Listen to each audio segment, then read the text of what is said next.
Hi. Hi Nivedita. Hi Ankita. Welcome. We have more speakers in this session, right? So, Yes. yeah.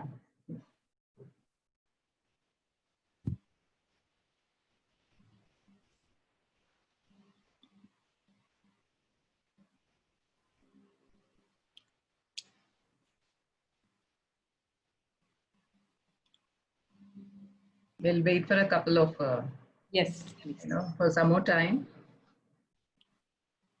Sure.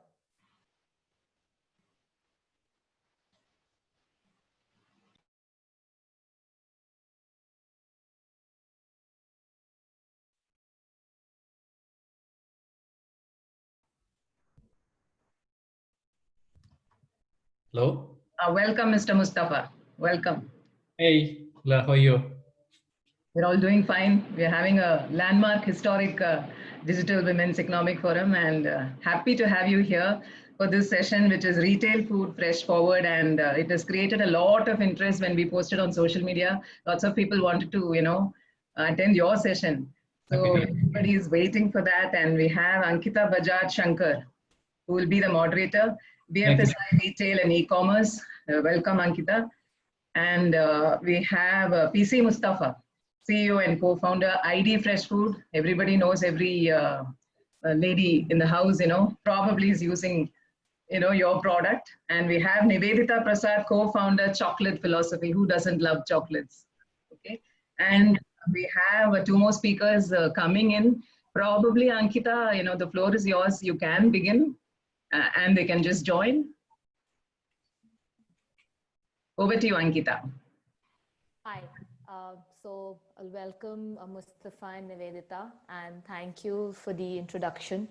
So I think I'd like to start the session with saying hello to all of you from everywhere in the world, whatever time zones you all have joined from. This is Ankita, and I'm your moderator for the session. To kick off today's conversation and on today's topic, which is retail, refresh, and way forward, I would first like to welcome all our panelists. I'm afraid we've had only two of them join us yet, but I think we'll do our best with them. And I would like both of you, Nivedita and Mustafa, to take out this time to share with us your thoughts, ideas, and your valuable experience. So I will start with Mustafa in alphabetical order. So introducing Mustafa now, as all of you know that he's the CEO and co-founder of ID Fresh Foods, a brand which a lot of Indians are probably familiar with and doesn't need an introduction. Of course, to those who are logging in from other countries, ID markets a range of fresh food products, which not just across India, but to the larger diaspora of Middle East and the US as well. I hope I got that right, Mustafa. Mustafa has also been regarded as one of the tycoons of tomorrow by Forbes India. And we look forward to hearing from you on your journey of building and scaling a successful brand in such a competitive market environment. So a very warm welcome to you, Mustafa. Thank you, Ankita. Moving on to Nivedita, I would like to introduce Nivedita Prasad, who is the co-founder of Chocolate Philosophy, based out of Bangalore, India. It's the brand that makes and markets homemade premium chocolates. A chocolatier herself, and she's also a lawyer, although she doesn't practice, and not a lot of people would know that. Nivedita has successfully turned her passion into a roaring business and reshaping the way the consumers perceive and consume chocolate. Welcome, Nivedita, and we look forward to hearing from you and your journey as an entrepreneur, and how is it shaping up in these trying times? Thank you. Yes. Hi, Hari. Hi, I'm Ankita, the moderator. Hi, Ankita. Hi. I was just introducing Mustafa and Nivedita, and I would take the time to introduce you to our audiences as well. So Mr. Hari Menon is the founder and CEO of BigBasket.com. For those of you who are not from India and are not aware of it, I'm surprised if you are not, but BigBasket.com is one of India's foremost player in the online grocery and home essentials space. Mr. Menon has been closely involved in leadership roles across IT as well as consumer tech throughout his career. He has been an early mover in consumer tech, having co-founded FabMart way back in 1999, an online e-commerce portal similar to the likes of the present-day Amazon. I think most of us didn't have a PC back then as well. Did we not? Yeah, I don't know. you're right. You're right. So we are grateful for your time, and thank you again for joining us today. I think we yet have Mr. K. Vetisaran to join us. So why don't I take this session forward and request each one of you in alphabetical order, starting with Hari, Mustafa, and Nivedita, take 5 minutes to give us your thoughts on the topic, as well as about your retail experiences, your personal journeys, your brand journeys, and of course the pre-post COVID scenarios and contingency planning. Over to you, Hari. Thanks, Ankita. So what do you want me to start with? The topic, I think, yes, it's I guess a very relevant topic for everybody in this in this space. And moment you use words like fresh, it actually gets me very excited because one of our key differentiators and one of our key strategic pieces in our business is our fresh produce business. A very difficult piece which we decided to take on right when we started. And when I say fresh, I talk about fruits and vegetables, which is something that today has scaled extremely well and has become a very, very large piece of our business. It's associated with a lot of risks when you think of a business like that, because there's perishability and there's freshness, and the lady at home wants to touch and feel the product. You can't buy it without you taking that bhindi and knocking off the head of it and hearing the crackling sound, which we don't let you do, right? Because we do that for you. We've got experienced trained people who do that. If I say better than women, I'll get beaten up, but I can assure you we do it better than women, because there's science to it, and I think women do it very naturally well. No doubt about it. So coming back, I think the word fresh actually means a lot to us. We've scaled that business well. We decided to do fresh from day one. Every new city we launch, we start with fresh. And surprisingly, it's become 20% of our business. And just to give you, an equivalent, all other formats, be it modern trade, be it online, be it any retail format, they typically do between 5 and 10% of their businesses, fruits and vegetables. And for us, it's 20%. You wouldn't think it would be like that in an online space, right? When people, can't even touch and feel that. But we did something very, very differently there, on freshness, did something very differently there on packaging, brought in a lot of innovation there on packaging to make sure not just it looks good, but it also is fresh when it reaches customers. We work with 15,000 farmers. We've got 47 collection centers across the country. Collection centers have got a whole lot of agronomists. They work closely with farmers. And today we believe that, we are one of the largest players in the organized space as far as fresh is concerned, fruits and vegetables concerned. We do a lot of other fresh produce also. We do fresh meat, etc., etc. So anyway, so the topic is absolutely relevant, and fresh food forward means a lot. So, so coming back, I've been in the retail space since '99 in different forms. We started with in the online space, which was set up a company called FabMart, which then struggled a bit because it was just too early for its time. You talked about people not having PCs. Well, people had PCs there, but they used to use dial-up lines. There was no broadband. So by the time the page loaded, you could actually have a cup of tea and come back, and that's when the page would load. There were no payment gateways. Not a single bank had a payment gateway. So what we used to do? We used to actually get customers' credit cards, numbers given to us, including the CVV number. How unsafe, right? But people trusted us and did that. But obviously that that was not the ecosystem, that was available to build an online business. Absolutely not the ecosystem.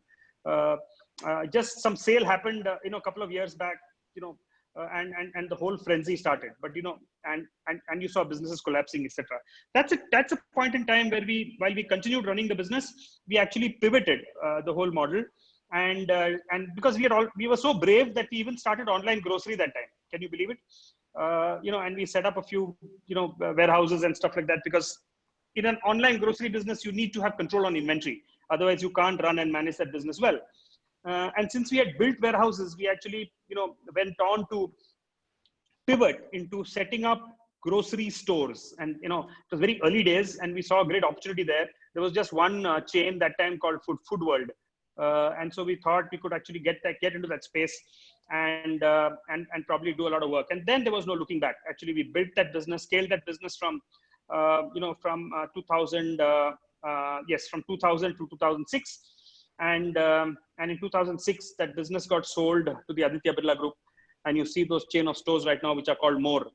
So that's been the first phase of our journey, and post which us founders did different things, including me dabbling with education and set up vocational education practices for Manipal. And then the founders got back again, and in 2011 we set up BigBasket. And that's a time the ecosystem was ready. You had broadband, you had smartphones, you had tablets, you had whole everything that you needed to actually run a business efficiently. And so it was the right time. We got the timing right this time.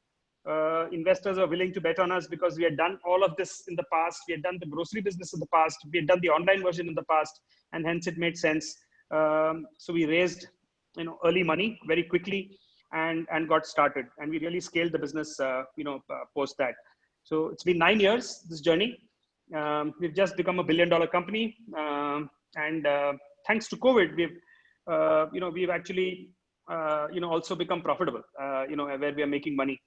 COVID has been a crazy experience, absolutely crazy experience. It taught us two things in life, and I'll keep it short. The first is that it taught us how being resilient can actually get you to win a battle like this. Absolutely. So resilience was the key word within the organization. We would get beaten up. Our delivery boys used to get beaten up by police. They used to get trashed. They used to run home. 80% of our staff ran away home on 23rd and 24th of March. 80%. We were left with 20% to work with. And we had to build the business back, from absolutely, going down. We were doing at that time close to about 200,000 orders a day. We dropped to 28,000 orders a day, and we've scaled that business back to now 380,000 orders a day. And that's been the journey across COVID. Lots of learnings, but two important things. The first thing, like I said, was resilience. Is that we built that amongst ourselves, built it in the team. The team just worked it right through, be it frontline, be it backend. Everybody just contributed tremendously, and we were able to scale. The second big thing we learned during COVID was this whole concept, and I'm hoping that at some point I can write a book around it later. It's called doing more with less. Okay, and this concept, we actually drove it around, across the organization, where resources were constrained. Everything was a constraint, right, during COVID, and we had to get the best out of whatever little we had. And then I reflect back, and the same thing applied in my personal life. The same thing applied at home, and so we actually coined this thing, saying doing more with less. It drove it internally. People to kind of imbibe that whole thing and try and deliver more with less. And what it essentially meant was be more productive. Try and innovate to the extent possible. Tweak processes, tweak technology to be able to deliver more with less. And COVID has been a crazy experience. Never seen anything like this before in my 35 years of working. But thank God we've actually come out well. Grew exceedingly well. The demand continues, and we think we'll grow like this, month on month. Great tailwinds, and thank God for that, actually. And it's really working well, right now. Okay. So that's been the journey. Okay. Thank you, Hari. You killed both of my questions that I'd prepared for you, so I'll have to quickly rethink of something else, but thank you so much. That's the problem of sending questions ahead of time. So you took them as cues. Thank you, Hari. Over now to Mustafa. Thanks, Nivedita. Thank you, Hari, for setting the context. Let me introduce myself. Mustafa PC, CEO of ID. We make world's best food, idli. About me, I come from a very remote village in a beautiful place called Wayanad in Kerala. If you've not been to Wayanad, that's a must-visit place. About my retail experience, I started my first retail business at the age of 10. It was a makeshift store set up in my village, made with my mom's sari and my dad's bench. I used to borrow money from my uncle, walk all the way 14 kilometers to the nearest town, buy chocolates in bulk, bring it back to my village, and sell it at a retail price. I used to make money out of it. Unless my sisters steal the chocolates from me. But I was smart enough or I was kind enough to give at least one chocolate to my sisters every day. That's how I started my retail experience. Let's talk about the evolution of food retail in India. It's all started with neighborhood kirana stores. Then we gradually moved to supermarkets, then the hypermarkets. Today, we talk about, or maybe in the last decade, we talk about e-commerce revolution and offline online merges as well, offline online launches as well, right? But one thing that no one talks about is what Hari just mentioned, right? The fresh food revolution. For instance, if you look at Alibaba in China, it has a chain of fresh food stores called Hema stores. It's actually bringing a revolution in the food industry. ID is actually trying to do similar thing in India in the last 10, 12 years. There's a huge opportunity for fresh food revolution because Indian consumers don't usually trust a packaged food. Anything in a packaged form is something that doesn't go well with us. We don't trust a packaged food. And they need a reason to believe that packaged food is free from chemicals and preservatives. And product need to taste exactly like a homemade, if not better than homemade. The main issue is the trust. Indian consumers don't trust a packaged food. And that's my experience. What's the answer? I think the answer is the reason to believe is the shelf life.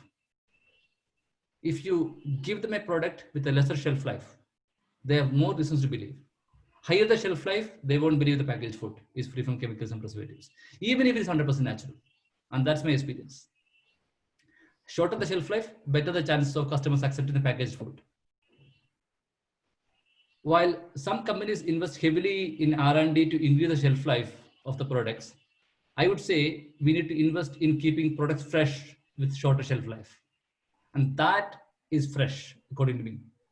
At ID, our products are no preservatives, no chemicals, nothing artificial in it. We deal with products with 3 to 7 day shelf life. And that's one of our biggest USP today. I think there's an opportunity to disrupt the packaged food and really make it really big, as Hari was talking about. While we all know about complications of handling business, food business is very tough to handle. But I can tell you from my experience, handling fresh food business is the toughest challenge in the world.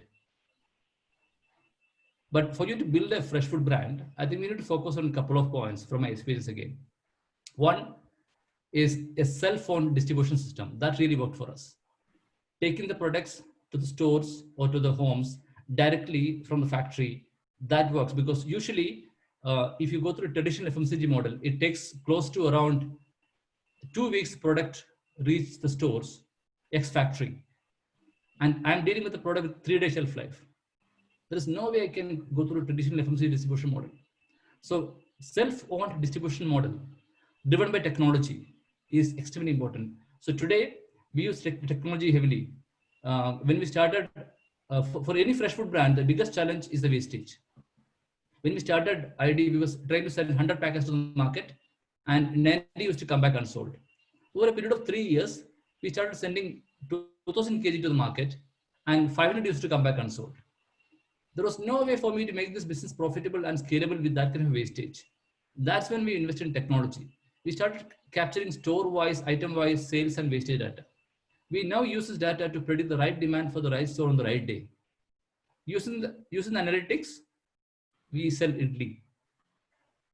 Today, in a matured city, matured product, we run at a wastage of less than 1%. That is the power of technology, and that's the power of data. We use data to sell idli. And third one is a daily distribution model, doing replenishment, and then also implement a B2C to B2B rotation model. Let me quickly touch upon this point. Whatever you plan, if you supply 100 packets to a retail store, there is very high chance that 10, 15 of them may not be sold before expiry date. So instead of waiting for the expiry of the products, what we do is before expiry, we pick it up and then route it to institutional sales before expiry. And then net, we achieve zero wastage. And that's our model, and that's how it works. Hopefully, the next revolution could be, taking the products directly to home with the help of Big Basket, people like Big Basket. I always believe fresh always sells. We just need to crack the model. Apart from what I said, purely business operation perspective, according to me, entrepreneurs need to look at 3 simple things to make it happen. 1, don't look outside.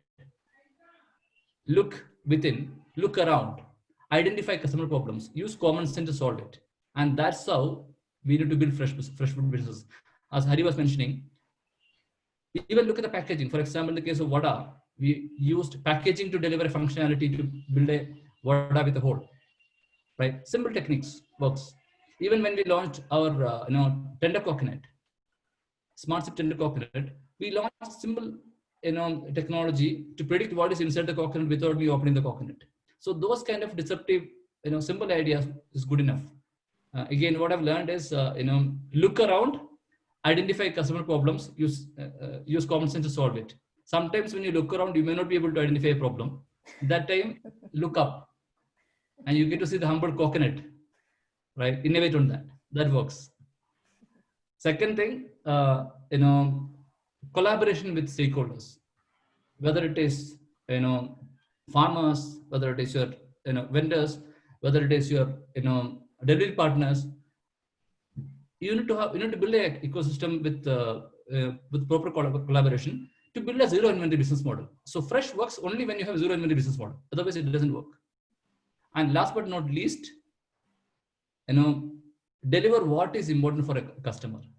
Don't over-engineer. An Indian homemaker is a gatekeeper for the kitchen. She won't let idli inside her kitchen. She's okay to buy idli batter, make steaming idli, and serve fluffy idli with her love to the family. If idli comes out well, she gets the credit, not ID. And if for some reason, if dosa is not crispy enough, she can blame it on the brand ID.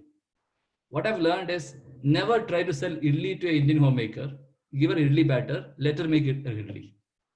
That's how I would summarize. So to summarize it all, fresh sells. Fresh is the future. Thank you. Thank you, Mustafa.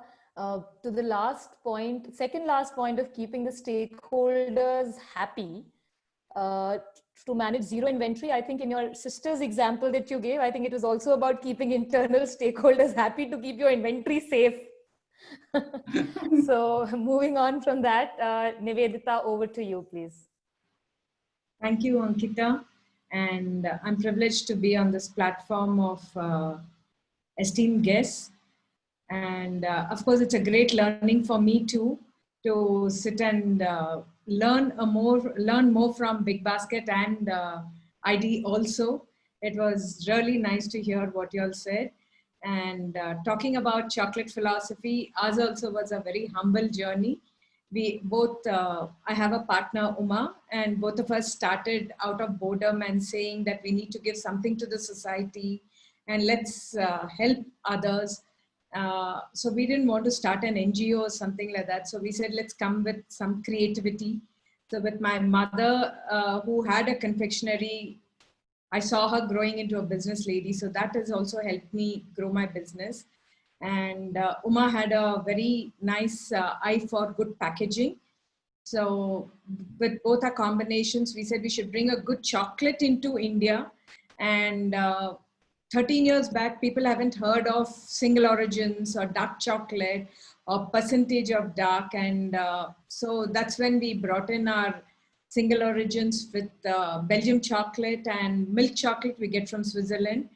And that's when we started our journey. And we felt that the market, as like Hari was saying, that FabMart was too early. 13 years back, people wouldn't buy in our single origin chocolate, saying it's expensive and things like that. So we came in with newer stories of packaging and giving, that's our USP. Basically, we believe in good presentation to the customers. So we started off with a beautiful packaging for all our products. First, we were doing it with events and corporate companies, which picked up very well. And this had become very seasonal. So then we realized we need to get into something called retail business. So then we saw there's a huge market at the airports. So airports was fetching us good because people wanted to take back something home. So in international airports, we created like the destination collections. So like we made a beautiful box with Taj Mahal print on it, and lots of international customers would take it. And we coined our brand called Chocolate Philosophy, where people were wondering why this name came up, Chocolate Philosophy. So we have a story to say that every of our box goes with a little gyan, whether it be could be for a wedding or an anniversary or any reasons, but people would enjoy taking our chocolate box and having the chocolate as well as read the message and packaging. So now we, after the airports, we also got into the local retail markets. We are with Namdaris and Food Hall and some more local grocery stores. And yes, thanks to COVID, which gave us a time to think and pause and think about new stories, we've got from offline to online aggressively. We've tied up with Ferns and Petals, sir. With Big Basket, our work is on progress. We are talking to people, and maybe in a couple of days, we'll be online with Big Basket too.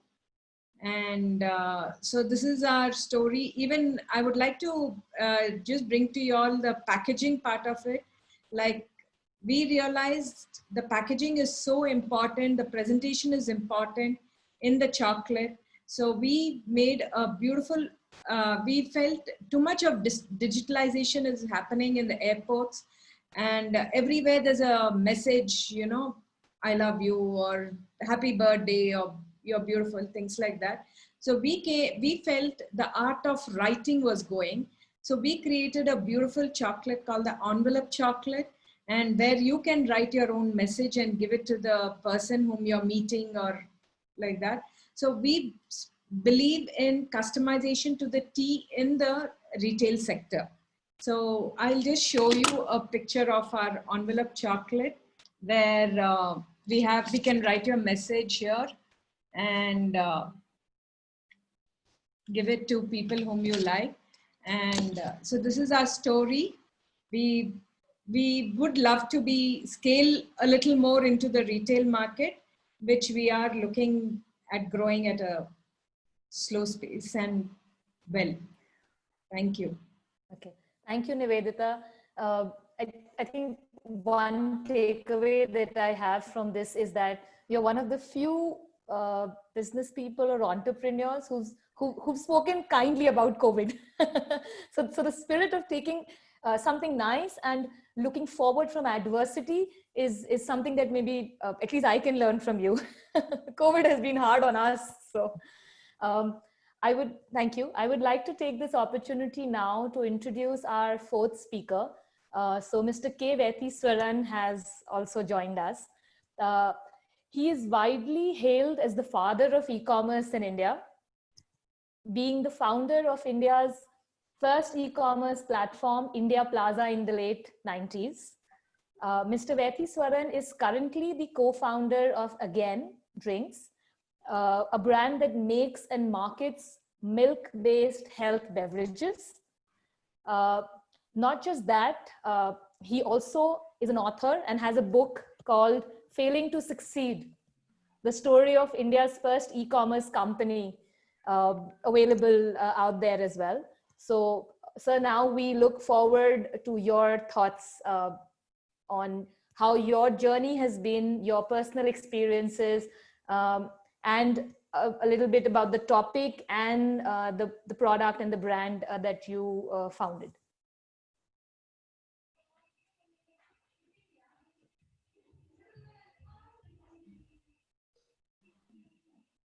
Sir, you'll have to unmute yourself, sir. It's muted. Okay, yeah. Thank you. Am I audible now? Yes, yes. Yeah, okay. So thanks, Ankita. Sorry, I'm late. I just struggled trying to find the right link to log in. I don't know how many of you in this panel know, but Hari and I were co-founders in both FabMart and FabMall. So I missed what he was saying. Just so you didn't know, I thought I will add that point. Both Hari and I, and with other friends, have been entrepreneurs now for a little over 21 years. We've done multiple businesses together, and now we're doing, while he's at Big Basket, I'm actually working on Again Drinks, but most of our journey has been together. So most of the things that he said are relevant to me as well. So I'm not going to spend time on that part. Basically, I'm going to focus on what we're doing now at Again Drinks. When we started working on Again Drinks, I think we looked around and realized that there's perhaps an opportunity to create a beverage that is truly healthy, yet truly tasty. And the reason we thought there was an opportunity is we didn't find a single beverage out there in the market that did not have refined sugar, did not have preservatives, did not have artificial colors, and did not have flavor. So most beverages have one or the other. It's almost impossible to find any beverage that ticked all those boxes. Even the few that we found in recent startups, such as cold pressed juices and all, also had a different kind of problem, which is essentially the fact that they required chilled, which means they needed to be refrigerated, they needed a cold supply chain, and they had very limited shelf life. Now, while people keep talking about how much India has advanced in terms of logistics and all of that, the reality is that the cold supply chain in India is virtually non-existent. In fact, the hard reality, the truth is that it doesn't exist. There is no cold supply chain. So if you make a food product that requires cold supply chain, then you're fundamentally starting it off as a disadvantage. Right? We've also been in retail. Both Hari and I have spent time in FabMall, the physical store, significantly. I think one of the challenges in physical retail, and I can tell you this as a retailer, most retailers won't share this in public, but I can tell you this as a retailer, is that India is a very hot country, right? And most parts of the year in most cities are summer, right? It's not April, May. Generally, we are in summer always. And in a hot country, retailers, the first thing they do inside the store when there's no customer is put off the power, right? Nobody wants to run power and AC right through, because who's going to pay bills for an empty store? What this essentially means is every time you walk into a retail store and buy a product that has required cold chain or needs to be stored in chill, which is an ice cream or a juice, and you pick it up from the freezer, and this could be even be true for items like butter and yogurt, Greek yogurt, whatever you buy, there is a very high chance that you're buying a product that is contaminated. Right? one of the reasons in India, whenever kids buy ice creams from retail stores and 2 days later fall sick, right, because of throat infection, is mostly because of contamination. So we said that even if you make a product that ticks all these boxes, the product should not require a cold supply chain. And consequently, because it doesn't require a cold supply chain, we also wanted to build a product that will be sustainable from a business point of view and therefore would have reasonably high shelf life, which means it doesn't come back from the retailer shelf unsold because you didn't give the retailer enough time to sell. And we said the average time that a retailer needs to sell a product is about 60 days. Can we make it 90 days? Because it allows them to play this transport, all of that. So we needed a product in 90 days. And when we listed all these conditions, said we want to build a product like this, we were told by every single person that we met who's an expert in retail and product and food and beverage that it can't be done. And the reason they said it can't be done, and this was what piqued our curiosities, and they said it can't be done because it's never been done before. And that's really the kind of challenge that entrepreneurs thrive upon. I mean, if somebody had told us it can't be done because of this, the scientific reason, then we were not going to argue. But mostly they told us that it can't be done because it's never been done before. And that's a very silly argument to make. As we were researching this, we came across a very curious piece of information, two data points. One is the fact that the US Department of Agriculture has listed down 5 different food groups as critical for the human body. And these 5 are dairy, fruits, vegetables, proteins, and grains. And we found that there wasn't a single beverage in the market that had all 5 food groups. It didn't exist. So we said we want to make one that has all of them. When we started working on that, we came across another interesting piece of information, which is that nobody had filed a patent with all these food groups without preservatives, without cold supply chain, and using these food groups. And the closest that anybody had come was Pepsi in the late 1970s. That's how hard the problem was. That's when we said, okay, the problem needs hard enough and therefore worthwhile to solve. So we then, and this was what, late 2016, early 2017, we then worked with the University of Agricultural Sciences. We worked with the DuPont labs. We worked with multiple dairy experts with global experience. And we created a whole set of products. We said the product will be based on dairy, which is low-fat milk or low-fat dairy, low-fat yogurt. We put fruits, we put vegetables, we put dry fruits, we put nuts. No refined sugar, no preservatives, no artificial colors, no artificial flavors. The product is ambient, does not require refrigeration, and has 90-day shelf life. And for 2 years, every time we would test something, something else would fail.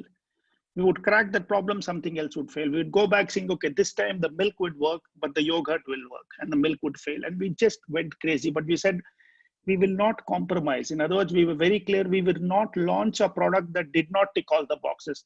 We were okay never to launch. We said, if we don't tick all the boxes, we won't launch. We're not going to compromise. So we started discussing in end of 2016, early 2017, we started actual development efforts. We launched in January 2019. That's how hard it was. But in 2019, we launched this brand of Again Drinks. And these are now the only beverages in the whole world, really the whole world. And we filed a patent for it, or at least we've applied for a patent for it, which has got dairy, fruits, vegetables, dry fruits, and nuts, has no refined sugar, no preservatives, no artificial color, no artificial flavor, does not require refrigeration, and has 90-day shelf life. I mean, no product like this exists anywhere in the world. So, it's been a fairly interesting journey. And the exciting thing for me is that having spent a long time in retail and in the service business, which is essentially e-commerce and which is a service-driven business, doing it from the other side, which is to create a brand that sells through retailers, was a different set of challenge. And I think a product brand building business is far more satisfying in that sense because you're creating something truly from scratch. And you're hoping that the product differentiators will make it last in the market. And hopefully, if it works, you can create something that is sustainable and profitable as well. So, but still very early days, a long, long way to go. Hopefully, it'll do well. Thank you, Veti. I did have an interesting chat yesterday on WhatsApp with one of the customer service representatives from Again Drinks. So I was trying to do a little bit of research on the product and the brand. So that was quick and easy. It was fairly satisfying as a consumer for me. So I just wanted to put that out there. Thank you so much. I'll tell them. Thank you. So I have a few questions for each one of you. I will again start in the alphabetical order. So Hari, I have 2 questions for you. I've answered them, I thought. I've already answered them. Yes, Hari. I will twist the questions a little bit. Oh, God. So, of course, like I said, that, we all know that what COVID did to Big Basket, what demonetization did to Paytm, probably. And of course, like you said, that has been true for your brand and for your organization. What would have been the contingency planning had it been the other way around? And what were you and your team thinking about it at that point of time when it started? That how is it going to shape up for us? There was no contingency plan. I was like I was telling you, seriously, because on 22nd of March is when the lockdown got not lockdown, that was a Janta lockdown, right? Right. And on 21st evening, we were told by the government of India at the center, that is Ministry of Consumer Affairs and Ministry of Commerce, that Big Basket is allowed to deliver on 22nd. All essential services are allowed to deliver. And we were all geared and all set. People were charged, saying, great. We are like, so I named my team actually and called them food warriors, food soldier business. So I told them, listen, you guys are the people who are going to deliver food at home. In a situation like this, with all the risks and all the issues and all the problems that you'll face, it's a national duty, right? So that was the pride that people came to do work on 22nd, and within 2 hours we had to shut, because there are people who got beaten up and people are thrown behind bars, across. And I don't blame anybody on this, right? Because I think fundamentally, the message hadn't reached the ground level, and people didn't realize that we were allowed to deliver and all essential services were allowed to deliver. So we had to shut shop and go away. And because of that fear, and because of normal fear of COVID, like I was mentioning little earlier, 80% of our staff just went off, back to their hometowns, and we were left with just 20%. Frankly, at that point in time, we had no clue on lovely business that we have built over 9 years. What's going to happen to it now, right? In a state like this, what is COVID going to do? What is this COVID all about? People are just so scared, gone away. So there was no question of a contingency plan at that time. All you had to do is figure out that one thing was clear, that the government was actually all along saying that essential services will be provided, right? Now it was for us to actually stand back on our feet and get back to normalcy. So there wasn't a need for a contingency plan in that sense, right? Because we didn't think that we will not be allowed to deliver, right? Contingency plan comes when when you're told that now you can't sell your products, right? Which means like non-essentials. They were not allowed to sell. And that's when you think of what to do, and contingency plans. There's so many people who did so many things. Madura, for example, I still remember Vishesh, their CEO, called me and said, they've now started producing masks, right? Which could actually help, the current situation, because there's no way they could sell their garments because stores are all shut and they were not allowed to sell. So there were plan A, plan B, plan C, contingencies were all built by people who were not allowed to sell. Fundamentally, we were allowed to sell. We were down in the dumps, right? All we had to do is get up and find a way. And here, this is one thing that I must state and acknowledge right here, is that the way the government moved around, which is 23rd, 24th, all this happened, and 25th, the lockdown got announced. Between 25th and 1st April, I must tell you, every day I used to be on at least 3 calls with the government, all as essential service providers. And on the phone, on Zoom calls, they were taking decisions, saying your truck is stuck here, your movement is stuck there, this area you're not getting passes for your people, this place you're not getting clearances. They were issuing orders right there on the call, saying right now we'll get it cleared for you. And in 5 days, less actually, they got all of us essential services up and running, right? And that was actually a big driver of getting us up and running. Because if that didn't happen, we would have taken much longer, right? And then that is when we would have thought of what to do in terms of plan A, plan B, plan C, or contingency plans. But the government in just flat 4 or 5 days made sure things changed for us, because it was so critical to get these food warriors delivered to homes. And like us, there were others who were also there. And hence, Ankita, there was no real need for contingent plan. All we have to do is make sure that from being down in the dumps, how we're going to get up, wake up, stand up out there and deliver to the nation. And that's what we did. Right. So Hari, of course, you spoke about how the timely intervention by the government helped the supply chain. Because that is critical, and especially in an essential, and especially when 20% of the business comes from fresh consumed, getting it from the farmers and getting it right out there to the consumers. But there was also, I believe, a little bit of challenge when it came to the last mile delivery with the delivery executives. Like you said, a lot of people moving back home. And I am a big basket user for the last 6 years. So I suddenly saw all new delivery executives coming to my place. And I could make that out, that they're new boys. They're asking locations, and because usually with Big Basket, these boys know their turf. They know where your apartment is, where to deliver. So how did your team manage that? And how can some others who work in a similar space take some learnings from that? Yes, that was hard, and that's why I said, it was all about resilience, right, at that point in time. Because, what had happened, all our good people who are productive people had gone to their hometowns. And once they went there, they couldn't come back because, all modes of transport were actually completely shut, right? And so they couldn't do anything. So we had to hire from within the city, for that time. Hiring, engine, I have never seen it working like this, right? In 20 days, we hired 12,000 people. In 20 days, right? I have never seen our hiring team working like this over time. And you know how this happened? We had 57 partnerships at that point in time. We were walking into garment factories and telling them that your employees are out there, don't have work, right? We will help you. And we will sign contracts with you saying that when you open shop, they will come back to you.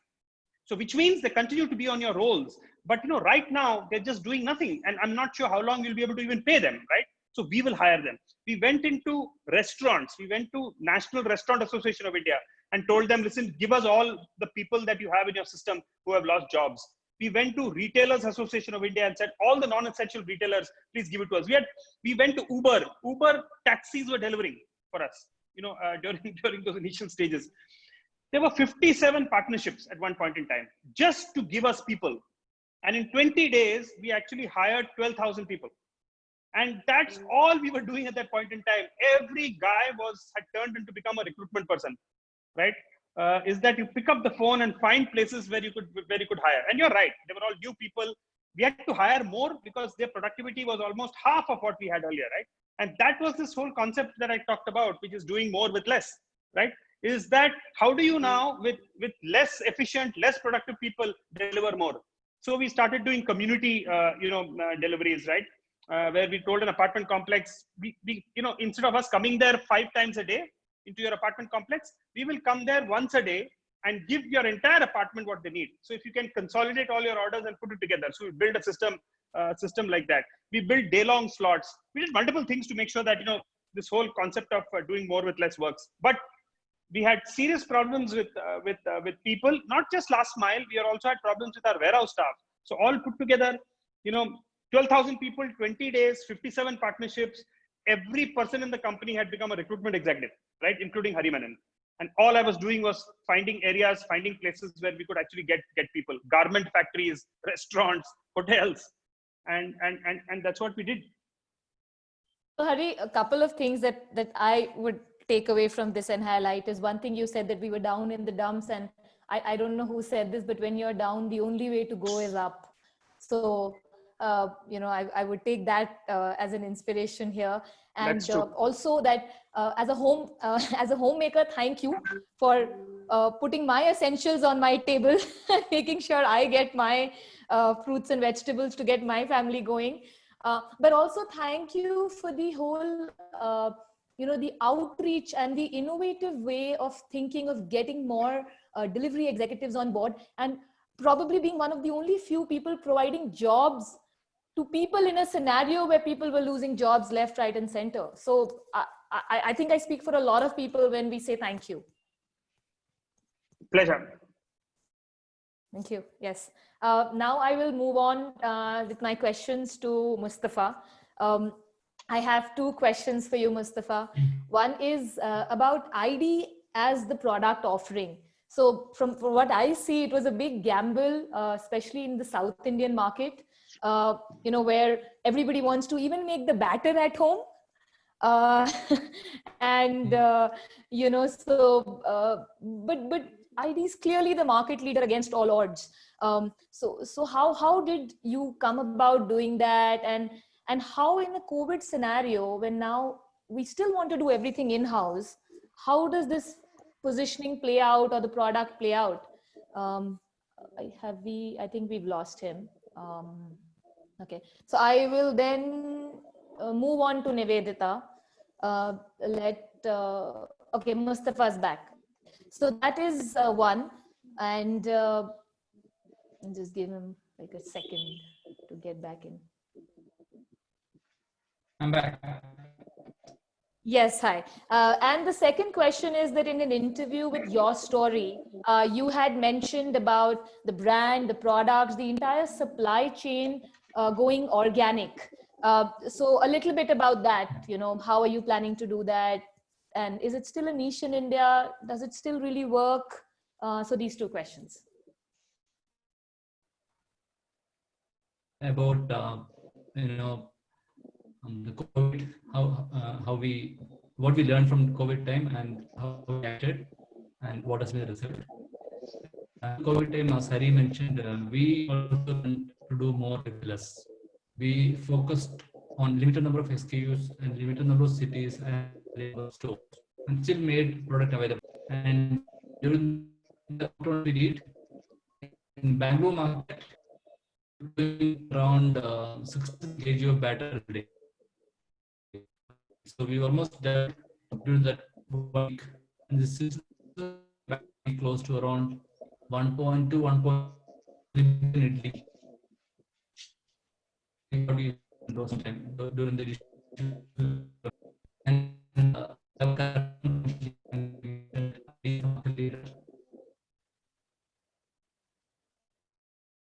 We can't hear you very clearly, Mustafa. Your voice is breaking. Hear me now? Yes. So I said ID is not a market leader in Bangalore as well. ID has only 4% in market share in Bangalore. 6% of people still batter at home. So my competition is the grinders at home in the market. It's not easy, it takes time. Now, coming back during the COVID time, we have learned to do more with less. We focused on limited number of SKUs, limited number of products, limited cities, and limited number of stores. And even then, we have seen good growth coming in the quarter itself.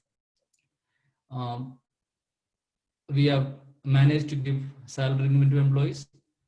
We have made more profits in the last quarter. We've done better business, and we have done much better. And that's the reason behind it, right? So people have become more health conscious. Everybody want to eat good food. They want to stay away from junk food. And this was the best option available, right?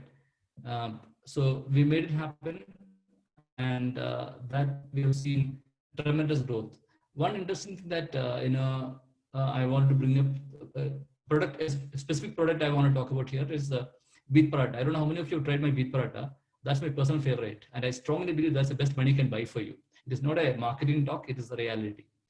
And we have been doing this business for paratha business for the last 6 years. I'm talking about wheat paratha specifically. And we were doing very small business, but in the last 3 months, we have almost grown 4 times in that particular product, wheat paratha as a product. Right? That is because you get the luxury of eating a wheat paratha at home now, right? Second thing, very healthy product, right? It comes with pure wheat and stuff like that. So overall, what I've seen is, there's a huge potential for fresh food and Right. everything. There is reason to be is the quality of the product and the day stamp on the product, and these are the important Right. parts for any product to be successful in Indian market. So the quality, I'm talking about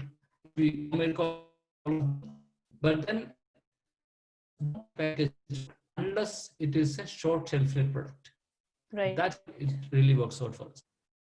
Coming to organic is a feature. It's the next version of ID. Organic is still very small in India. If I understand correctly, it's less than 1% of the market share, right, in the grocery segment.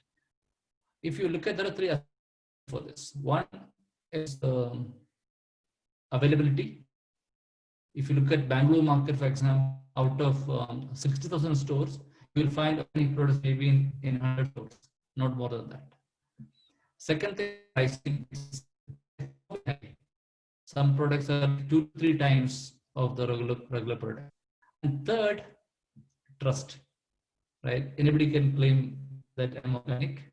So I think this is the challenge that we're facing today. And we are in the journey. It takes time. I initially thought, it's an easy journey for me. I can get it done in 1 year, but I think it's not. It takes time, especially the supply chain is a major issue for us. Right. The product gets spoiled. Let's take rice, for example, right? Rice gets spoiled in a few weeks. Fumigation cannot be done in the plant. So with all this in place, it takes to build organic culture. I think that's the future. What we're trying to do is make organic affordable, available, and trustworthy. It takes time, but we're the journey. Sure. All right. Thank you. Okay. Thank you, Mustafa. I think on a lighter side, if I may, that maybe we are buying more wheat parathas because the cooks are not allowed to come during the lockdown. But